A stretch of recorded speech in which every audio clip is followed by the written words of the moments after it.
items, but even here you can see that both of these junglers very aggressive here in that mid side. Both want the lethal Wanderer, but it's gonna go to RSG.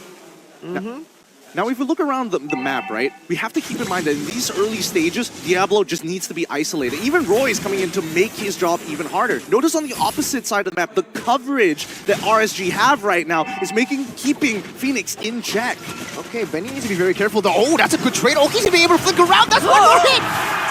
Lucian Cutie, the double dual mid combo, able to roam around the map, and like we mentioned, actually foreshadowed it a bit, that trio mid really is shining here. Wowee, Benny goes down there earlier on, and that's gonna hurt him in the long run, right? The carry and the Beatrix matchup is already so difficult for the carry, and now he has 1 kill point on to Oki.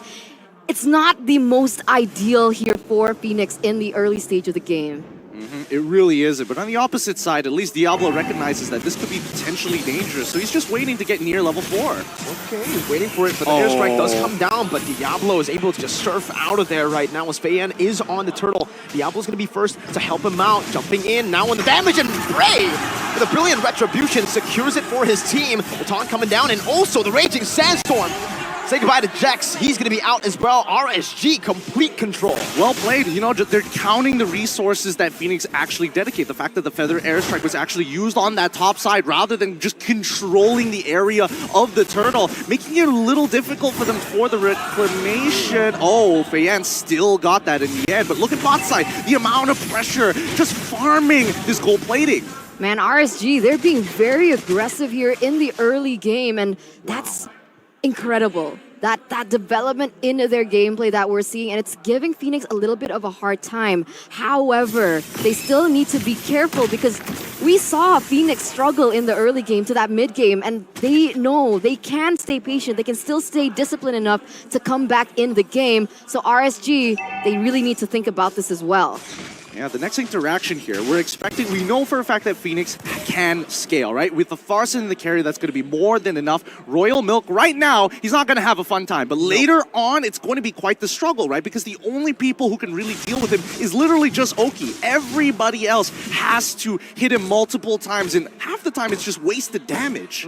And if we take a look at the winning lanes, right, the way RSG have drafted for themselves, it makes sense as to why they actually have this early game lead. It's all about how they utilize this early game lead to snowball and to take control of the mid game, because FNX can very well just come back with one good team fight. I think one of their strengths right now is they're able to open up the map really well, so they're kind of already neutralizing that pick-off threat that Jax can put on them.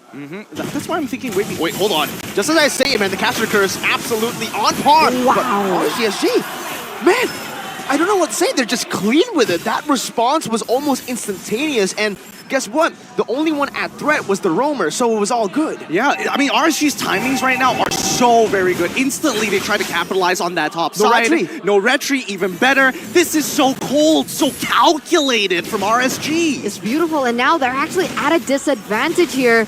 Will they be able to get something out of it, though? Raging Storm coming down. Retribution free for Bray. Royal Milk getting chunked low. But yes, it's just efficiency.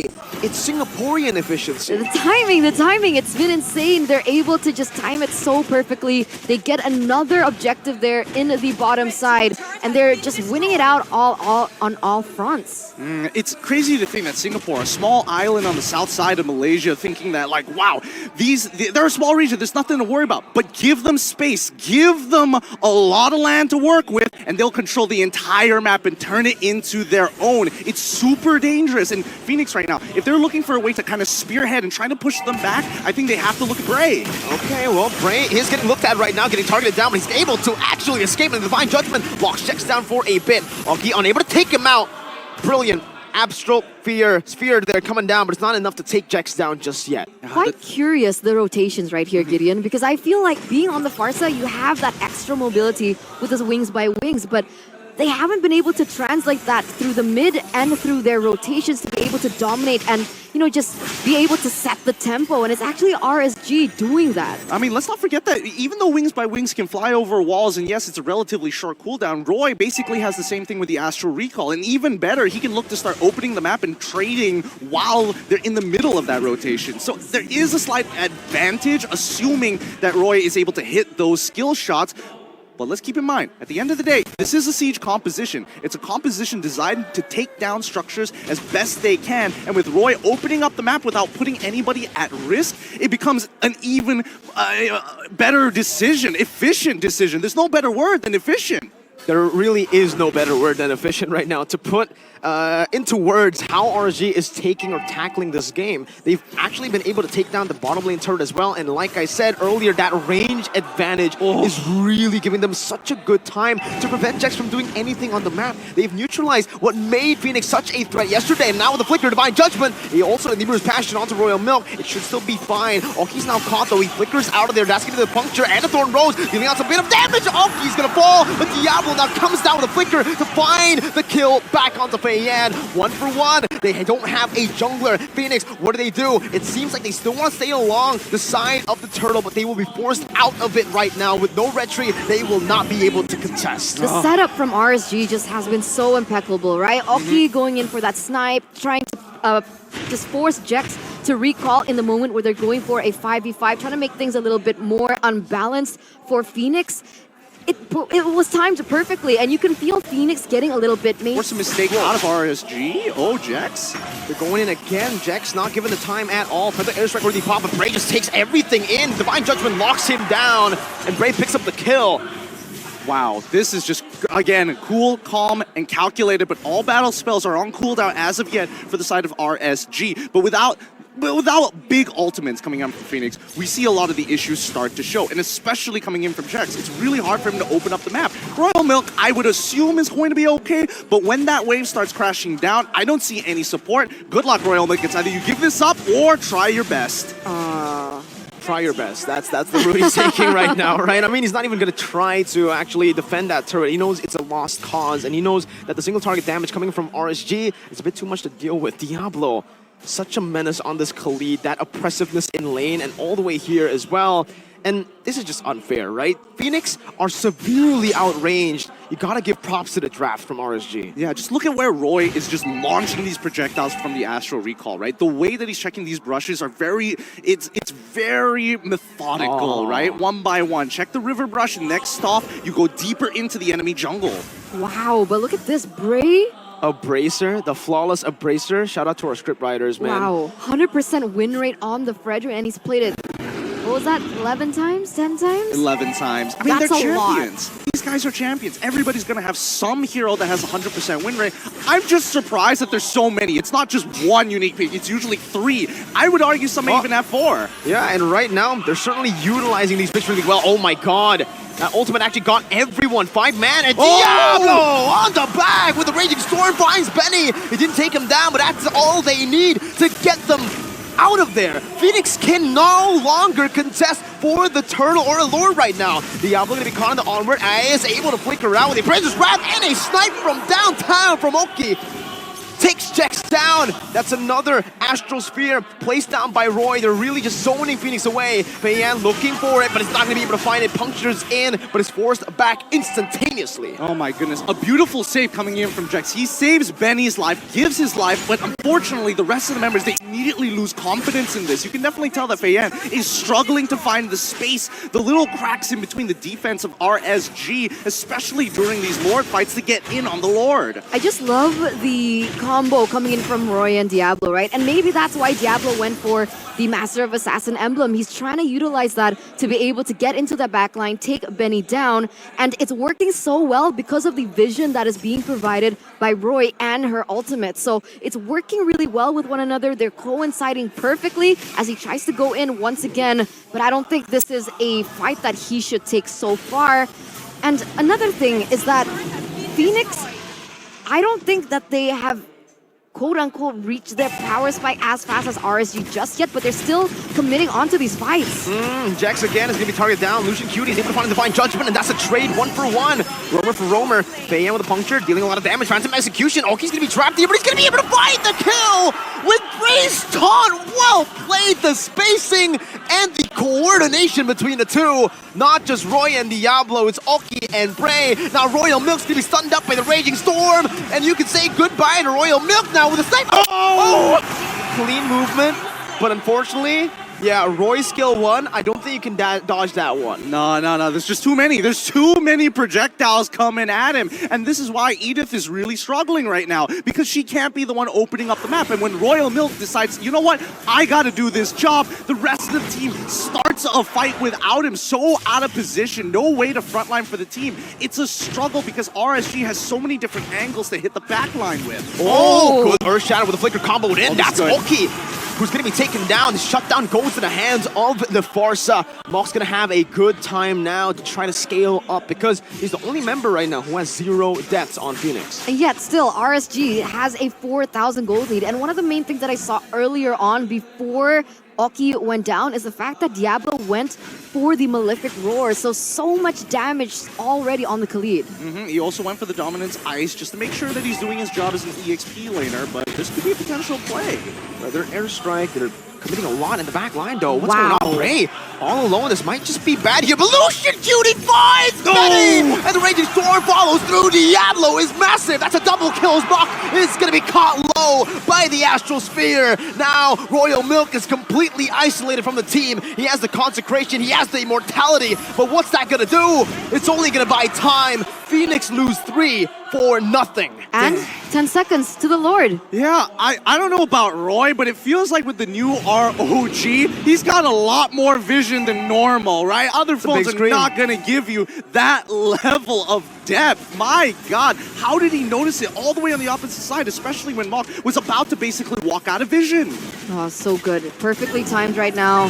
They're going to get the Lord uncontested here, taking it away from Phoenix in the 12th minute of the game. And once again, Bray gonna do the Grand Theft Orange. Oh, that was a purple, but... Oh, man. Okay, I'll do it again. Let me do it again. All right, Okay. we redo. Grand Theft Purple. She did it! She did it! First take. Awesome. Nobody realized the previous one. Let's all forget about that collectively.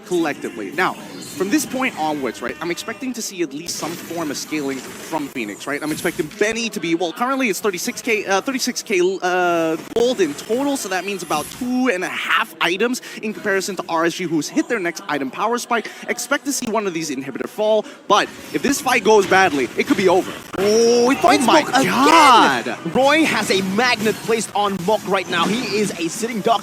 Oki also doing some damage now, trying to siege down this bottom lane. Bray is doing a good job at zoning them away as Diablo does the same thing. But the airstrike comes down, hits 3 of them, but the damage is certainly just not enough right now to be anything that they can really... Oh, that was so close. I thought Benny... Oh, if it hit Benny, I think he might actually... Yeah, I think he might be he's done. I don't think he'll die. I think he'll get put to about 10% after the burn, but we'll see. He hit Look 2 at of Mock. them. He hit 2 of them. Oh God. We need to get another stat of how many times these players from Phoenix, especially when they're up against a Novaria, takes an early recall. Because my goodness, they've seen the fountain so many times. Good dodge. Very good dodge from Feiyan. Oh, Jackson the flicker as well on the onward, but that's only on to Lucian QT. Oki's going to be able to free hit right now with the debuter's passion, but Bray is there, is standing in the front, acting as the front liner. Stun coming in with the Raging Storm. Oh my goodness, Roy almost found a massive Astral Spear in the back. Now Feiyan trying to do some damage with Thorn Rose, but Oki has the Hod's Claws. He's healing back up. Roy is massive, and he finds another hit onto Mock, forcing him back and giving RSG such an open space to siege the space turret down. Admittedly, I will say that Roy is just completely ignoring the frontliners, right? Even though it is lined up, even the frontliners don't want to take it. They're moving out of the way. I don't know, but Mock is, he's having it rough. He hasn't died a single time, but at the very least, he's going back to base consistently. Let's take a look at the player head-to-head here from Oki and Benny. Oh, Wow. Oh my God! They're playing Skeet Shooter right now. Oh my goodness gracious! Wow. Oh my lord! Oh, that was beautiful. Oh my God, that was the combo we were waiting for since Novaria got released, and we got to see it here, ladies and gentlemen. Right as we were talking about the head-to-head, Oki responds. He's like, "No need. Take that off the screen." Oh, replay. We gotta see that Give us a again, replay. right? Give Because us that a replay. Meteor and Snipe coincidingly going head-to-head with one another. Okay, That slow-mo. was so much damage, and we're gonna get it here in slow-mo. Look at them time it together. They open up the map, and instantly, pop-pow! Oh my God, that was perfect. Oh, they literally released it at the same time. It's just projectile speed, but now floored. Well, I don't know if Phoenix can even contest for this. They're getting poked down from so far away, and guess what? Lucian Cutie is doing such a good job at zoning Fei Yan away. Phantom Execution still coming down. Bray! Oh, he loses it. Fei Yan will be able to find it. Diablo forced to regen, but the team fight goes to RSG for now. Jex is caught all alone, isolated from his team. Diablo is looking for the Raging Storm, but can't just find it. No way. Okay, Benny just respected that. He flickered out. He knows something was coming. And notice how everyone's just stacking behind him, making sure that no other skill shots get hit. What? How? That's on Royal Milk, Gideon. Yeah, I thought he had items. He's level 15 as well. What is he building? What's going on? That's Navaria, bro. No. He's got to have some kind of MR here. Never mind. Now upcoming fight. Oh, okay, Royal Milk. Oh, he flickers up, but he's going to fall to the bureau. Look at Roy on the back, finding the angles as Oki just deals with the front. Fei Yan is down. Benny is next. Raging Storm. Benny's able to escape. 1 HP. Oh, my goodness, Roy. Once again with a snipe from downtown. RSG, they are not just winning. They are making a statement with game number 1. Now it's going to be the mini waves. They're waiting for it. Phoenix are desperately trying to cling on to just the clear that they have, and Mach is continuously just getting bursted down. 20 seconds on Fei Yan. Will they be able to do it? Royal Milk trying to do what he can right now. The Venice Rage will lock him down with Divine Judgment. Mach in the back, going to be targeted down by Diablo, who is ultimately going to fall, but with 3 mini waves crashing down, Singapore have risen. Kings of